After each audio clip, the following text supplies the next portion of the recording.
Good morning to all of you and welcome to our class 12th history. Now, last in the last class we are going through the inscriptions and I explained you the first paragraph of inscriptions. Now we have to see the second paragraph. Second paragraph को देखते हैं inscriptions के लिए. The earliest inscriptions were in Prakrit for languages used by ordinary people.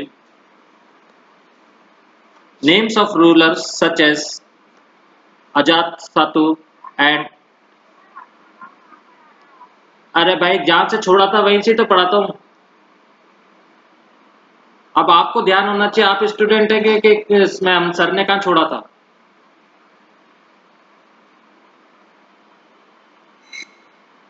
कहां छोड़ा था मैंने बताइए.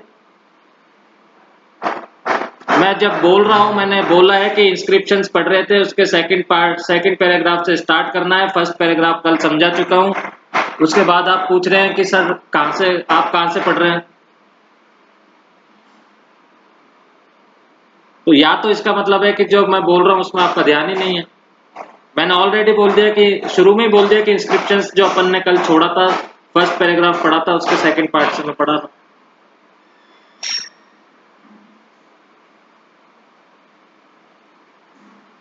तो ये जो आप पूछते हैं ना, ये बहुत अच्छी बात है कि आप पूछते हैं, ताकि जो देखता है ना, जो रिकॉर्डिंग देखता है बाद में, उसको भी पता चलता है कि सर बोल चुके हैं. उसके बाद बच्चा पूछ रहा है कि कहां से पढ़ना.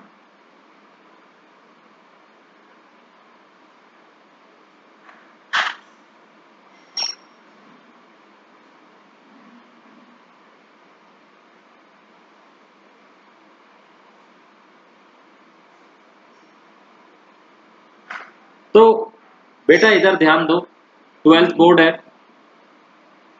क्लियर? किसने पूछा था ये क्वेश्चन? प्रवीण है.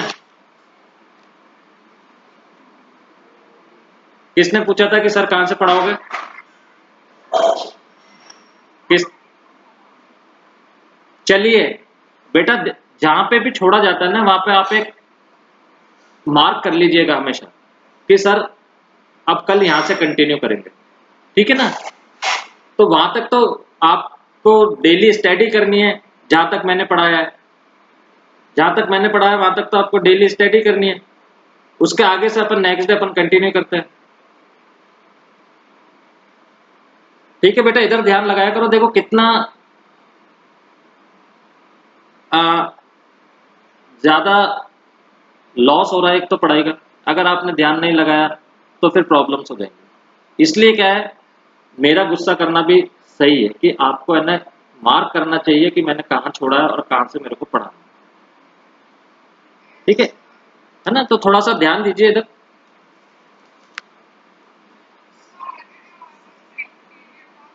वैसे ही बहुत कम है हिस्ट्री के पीरियड. द अर्लीस्ट, अब वापस बता रहा हूं, इंस्क्रिप्शंस का फर्स्ट पैराग्राफ कल एक्सप्लेन कर चुका था. सेकंड पैराग्राफ से मैं स्टार्ट कर रहा हूं. सेकंड पैराग्राफ में समझा. The earliest inscriptions were in Prakrit, a name for language used by ordinary people. Names of rulers such as Ajatasattu and Asoka, known from Prakrit texts and inscriptions, have been spelled in their Prakrit forms in this chapter. We will also find terms in languages such as Pali, Tamil, and Sanskrit, which too were used to write inscriptions and texts. It is possible that people spoke in other languages as well, even though they were not used for writing. So, the earliest inscriptions, यानी कि जो सबसे प्राचीनतम पुराने जो inscriptions हैं, वो किसमें लिखे जाते थे? प्राकृत भाषाओं में लिखे जाते थे. और प्राकृत उन भाषाओं को, प्राकृत भाषा उस भाषा को कहा जाता था जो सामान्य लोग बोलते थे, यानी कि जो ज्यादातर लोग बोलते थे, उस भाषा को क्या है? प्राकृत भाषा कहा जाता था. अब जैसे क्या है, अपन है, अपनी सामान्य भाषा क्या बोलते हैं अपन? हिंदी, हिंदी बोलते हैं। बट क्या हिंदी, मैं आपसे क्वेश्चन पूछता हूँ, अपनी नेशनल लैंग्वेज कौन सी है?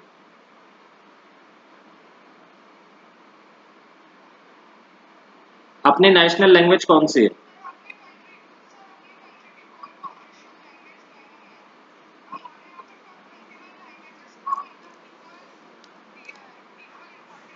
हाँ, तो एक्चुअली क्या है, नेशनल लैंग्वेज तो अपनी कोई भी नहीं है, बट अपन सामान्य भाषा कौन सी बोलते हैं? हिंदी बोलते हैं। हाँ, पॉपुलर लैंग्वेज है, सामान्य भाषा है हिंदी। हिंदी सामान्य भाषा है जो अपन बोलते हैं। बट अगर आप साउथ में चले जाएंगे तो वहां पे हिंदी का यूज ही नहीं होगा, या तो वो इंग्लिश यूज करते हैं या उनकी रीजनल लैंग्वेज यूज करते हैं। बट क्या है कि वो अपन बोलते हैं तो वो समझ लेते हैं, क्यों, हिंदी क्या है, एक सामान्य भाषा है। तो इसी तरह वहां पे भी क्या, जो प्राकृत भाषा कहती है, एक सामान्य भाषा थी। हालांकि दूसरी भाषाएं भी थी, बट जो जन सामान्य की भाषा थी, यानी कि जो लोगों की भाषा थी, जब वो भाषा थी प्राकृत। और इस चैप्टर में अजात शत्रु और अशोका जैसे रूलर्स का नाम प्राकृत भाषा में लिखे गए हैं। और अजात शत्रु और अशोका जो रूलर थे उस समय, उनके जो नाम है वो प्राकृत भाषा में लिखे गए, क्योंकि ये दोनों रूलर्स को नीचे मार कर लो कि प्राकृत भाषा में सबसे बड़े रूलर थे ये इंडिया के। अशोका तो बहुत बड़ा रूलर था इंडिया का। और जो आप देखते हैं मनी के ऊपर जो पिलर बना है, वो बना हुआ है, या फ्लैग के ऊपर जो बना हुआ है वो अशोका चक्र बना हुआ है, वो अशोकन पिलर से ही लिया हुआ है। तो वो दो रूलर जिनका नाम प्राकृत भाषा में लिखा गया था वो है अजात शत्रु और अशोक। ध्यान रखना इसका, क्योंकि ये नाम प्राकृत में लिखे इंस्क्रिप्शंस जो थे, जो प्राकृत लैंग्वेज के अंदर जो इंस्क्रिप्शंस लिखे हुए थे उसमें ये मिले हैं। अशोका और अजात शत्रु का जो नाम है वो प्राकृत भाषा में जो इंस्क्रिप्शन लिखे हुए थे उसमें ये दोनों नाम मिले। उसके अलावा तमिल, पाली और संस्कृत जैसी भाषाएं के शब्द भी मिलते हैं, क्योंकि इन भाषाओं में भी अभिलेख मिलते हैं। इन संस्कृत में भी मिलते हैं और तमिल में भी मिलते हैं और पाली लैंग्वेज में भी मिलते हैं। मीन्स अब एक इंडिया है, फॉर एग्जांपल इंडिया है, इंडिया के अंदर बहुत सारी लैंग्वेजेस बोली जाती है। तो किसी भी लैंग्वेज, जो भी लैंग्वेज बोले जाते हैं, सपोज करो अपन राजस्थान में रहते हैं, किसी को हिंदी बोलनी नहीं आती, राजस्थानी आती है, राजस्थानी बोलनी और राजस्थानी लिखनी आती है, जिसको अपने को राजस्थानी लिखनी नहीं आती तो उसको हिंदी नहीं आती और राजस्थानी लिखनी आती है, तो वो अपना, हालांकि सामान्य भाषा तो हिंदी है, जन समाज इसके जन सामान्य भाषा तो हिंदी है, बट वो लिखेगा किसमें, जो लैंग्वेज उसको आती है। तो ये लैंग्वेजेस भी थी। इसके अलावा और भी कई लैंग्वेजेस थी जो बोली जाती थी, बट उनमें क्या है, राइटिंग वर्क नहीं किया गया। उन लैंग्वेजेस को के ऊपर कोई भी राइटिंग वर्क, उन लैंग्वेजेस का ना तो कोई इंस्ट्रक्शंस मिलते हैं, ना कोई टेक्स्ट बुक्स मिलती है, कुछ भी नहीं मिलता। तो ऐसा समझा जाता है कि उन लैंग्वेजेस का कुछ भी राइटिंग वर्क नहीं। Clear? Any question? Payal clear हो गया बेटा?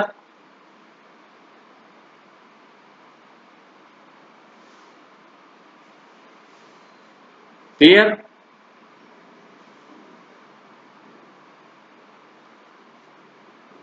ओके, तो फिर अब अपन चलते हैं नेक्स्ट टॉपिक के ऊपर। अपन ने जो 16 महाजनपद जिनके बारे में अपन ने पढ़ा था कि 16 महाजनपद थे, इसके पहले वाला टॉपिक जो आप उसकी हेडिंग देखेंगे तो उसमें लिखा हुआ है द अर्लीस्ट स्टेट्स, द 16 महाजनपद। तो उसका फर्स्ट टॉपिक, अब अपन जो अपना टॉपिक है वो देखते हैं। The first amongst 16 was Magadha. तो 16 में से सबसे पहला मगधा, या इसको अपन हिंदी में बोलते हैं मगध, 16 महाजनपदों में प्रथम, यानी कि first amongst the 16 Magadha. Between the 6th and the 4th century BC, Magadha in present day Bihar, ध्यान रख लेना, फिर बोल रहा हूं ध्यान रख लेना, प्रेजेंट डे कौन सा स्टेट है वो बिहार। पुराना टाइम में उस वो रीजन क्या कहलाता था, वो एरिया क्या कहलाता था, Magadha. Became the most powerful Mahajan. Modern historians explain this development in a variety of ways. Magda was a region where agriculture was especially productive. Besides iron mines in present day Jharkhand, आज पहले वो बिहार में थी, अब state अलग कर दिया, Jharkhand state कर दिया, जो जितनी भी ये माइंस हैं आयरन की माइंस वो झारखंड में चली गई, were accessible and provided resources for tools and weapons. Elephants, an important component of the army, were found in forests in the region. Also, the Ganga and its tributaries provided a means of cheap and convenient communication. However, early Buddhist and Jaina writers who wrote about Magda attributed its power to the policies of individual, ruthlessly ambitious kings of whom Bimbisara, Ajatsattu, and Mahapadma are the best known of and their ministries who helped implement their policies. So, between 6th to 4th century, यानी कि छठी से चौथी शताब्दी before Christ, Magadh, जो कि अब क्या कहलाता है, बिहार, सबसे शक्तिशाली महाजनपद बन गया, सबसे पावरफुल महाजनपद बन गया बिहार। और जो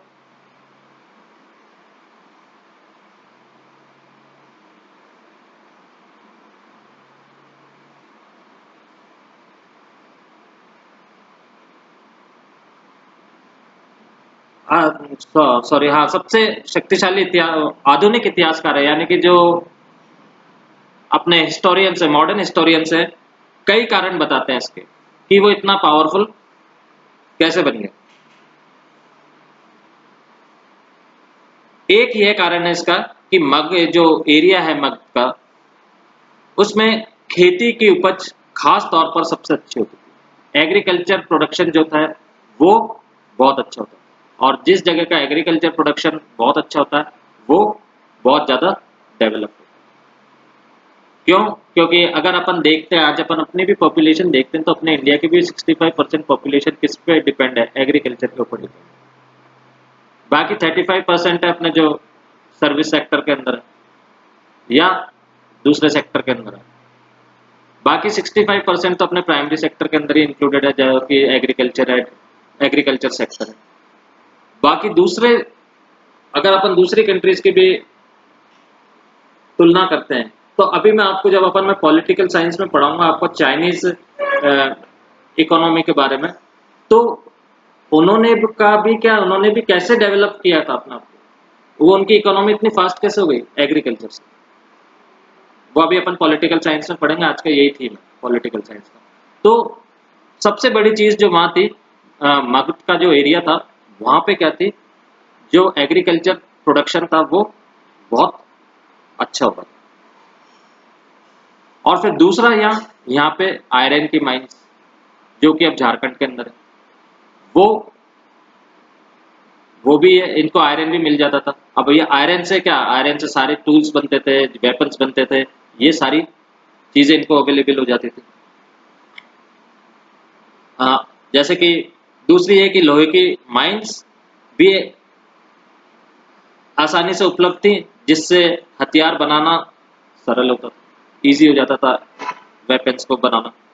और फिर अगर अपन इस साइड में जाते हैं तो यहाँ पे क्या है, वाइल्ड लाइफ भी बहुत अच्छी, और उस समय तो इतना डिफॉरेस्टेशन हुआ भी नहीं था, तो जो वाइल्ड लाइफ थी वो बहुत ही अच्छी रही होगी उस समय। तो वहाँ पे जो जंगल थे, यानी कि जंगली क्षेत्रों में इनके पास हाथी उपलब्ध थे, जो कि वॉर के लिए काम में आते थे, या और कोई सामान भी अगर इधर से उधर ले जाना होता था तो उसमें भी काम में आ जाते थे। तो इनको एलिफेंट्स भी इजिली अवेलेबल हो जाते थे। और साथ ही जो रिवर गंगा और इसकी जो ट्रिब्यूटरीज है वो ट्रांसपोर्टेशन का काम कर देते थे। आप नदी के रास्ते एक दूसरे से एक जगह से दूसरी जगह क्या है सामान ले जा सकते थे।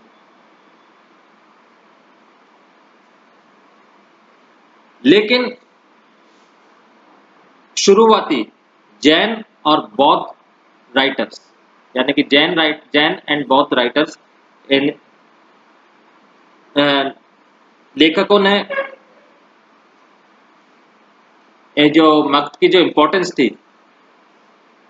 वो किसके ऊपर बताई है? Magadha attributed its power to the policies of individuals, यानी कि जिस जिन्हें जो भी इंडिविजुअल थे, जो भी इंडिविजुअल रूलर थे, उन्होंने जो नीतियां बनाई, उन्होंने जो पॉलिसी बनाई शासन करने की, रूल करने की, उस एरिया को रूल करने की, मेनली उस कारण से क्या है, ये एरिया है ये इतना ज्यादा डेवलप और इतना ज्यादा शक्तिशाली बन चुका था। और वो जो थे जिन्होंने ये पॉलिसीज बनाई थी उनके अनुसार एक तो बिम्बिसार जो वहां का रूलर था, देन अजात शत्रु वो भी वहां का रूलर था, और महापदन नंद वो भी वहां का रूलर। इन जो ये रूलर्स एक के बाद एक जो सक्सेसर्स आए, रूलर्स आए, इन्होंने जो पॉलिसीज बनाई वहां के एरियाज को, वहां के एरिया को रूल करने की, और वो क्या थी, who helped implement their policies and their ministers. और उनके जो मिनिस्टर्स थे यानी कि जो दरबारी थे, अब कोई भी नीति बनती है तो दरबारी होते थे, कोर्ट के अंदर राजा होता था, उसके दरबारी होता था, आपने फिल्मों में देख रखा है। तो वो उस पॉलिसीज को इम्प्लीमेंट कराने में, ऐसा नहीं कि पॉलिसी बना करके, नीति बना करके छोड़ दी कि लागू हो रही है या नहीं हो रही है, वो जो मिनिस्टर्स थे वो पूरा ध्यान रखते थे कि जो नीति बनी है वो लागू हो, कोई भी चीज बनी है वो पूरे एरिया के ऊपर लागू हो। तो इसका एक मेन कारण ये था, इसका एक तो इसके पास रिसोर्सेज थे अच्छे, एग्रीकल्चर लैंड बहुत अच्छी है, और फिर क्या है, दूसरी जो पॉलिसीज थी, तीन रीजन थे, एग्रीकल्चर, देन रिसोर्सेज, रिसोर्सेज के अंदर आप आयरन के मान देखते हैं, रिवर गंगा को देखते हैं, ये सारे रिसोर्सेज थे न, फिर आप वाइल्ड लाइफ को देखते हैं, तो रिसोर्सेज सारे थे, और फिर जो पॉलिसीज इन्होंने बनाई वो उसको इम्प्लीमेंट कर। क्लियर? क्लियर हो गया? Any question?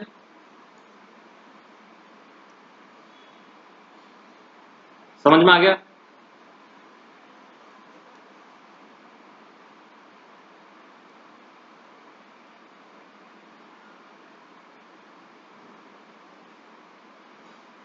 Then we move on to the next paragraph.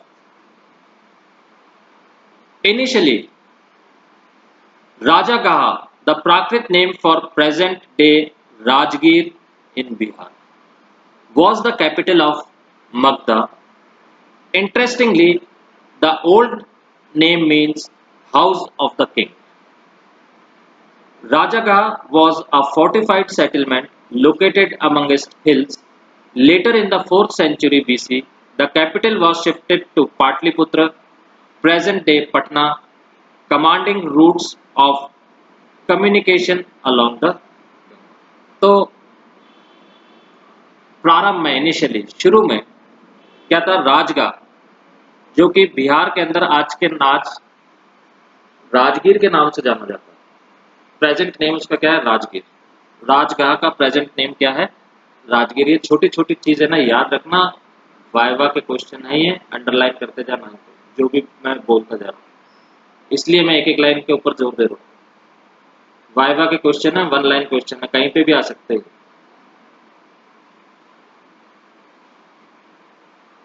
तो आधुनिक बिहार के राजगीर को प्राकृत नाम। नाउ ये क्या था, उस समय मगध का कैपिटल था। राजगाह जो आज के नाम, आज राजगीर के नाम से जाना जाता है बिहार में, वो मगध एम्पायर जो था उसका कैपिटल था। और सबसे देखें तो सबसे रोचक बात यह है कि इस शब्द का अर्थ है राजाओं का घर, और सबसे अगर तो इस शब्द रहा राजगाह या राजगीर, राजगीर तो अपन का अर्थ और राजगाह का अर्थ। अगर अपन इन दोनों का अर्थ देखते हैं तो मीनिंग देखते हैं तो इसका मीनिंग क्या निकलता है कि राजाओं का घर। तो जब राजाओं का घर था तो इट मीन्स जब इसका मीनिंग ये निकल रहा है तो इसका मतलब क्या था, वहां पे राजा ही रहते होंगे, इसलिए वो कैपिटल सिटी। पहाड़ियों के बीच बसा राजगाह एक किलेबंद शहर था और पहाड़ियों के बीच में बसा हुआ था और फोर्टिफाइड था, किले से घिरा हुआ था, चारों तरफ फोर्ट बना हुआ था, किला बना हुआ था और बीच में ये शहर था। बाद में 4th century BC, later in the 4th century BC, यानी कि बाद में 4th century before Christ, the capital was shifted to Pataliputra. Capital कहाँ पे शिफ्ट कर दिया गया? पाटलिपुत्र, जो कि प्रेजेंट में क्या कहलाता है? पटना, जो कि आज बिहार का कैपिटल है पटना। तो इसको शिफ्ट कर दिया गया उन्होंने, कैपिटल राजगाह से शिफ्ट करके कहाँ पे ले लिया कैपिटल को? अपने पाटलिपुत्र।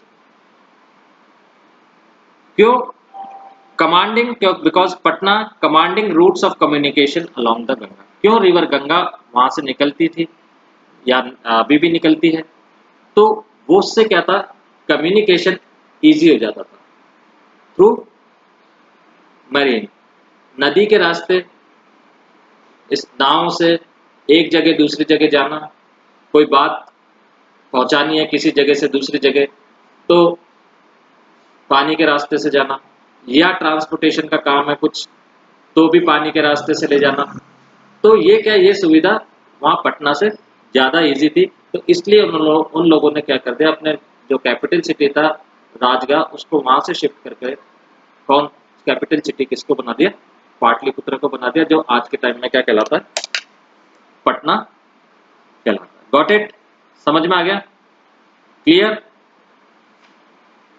Any question?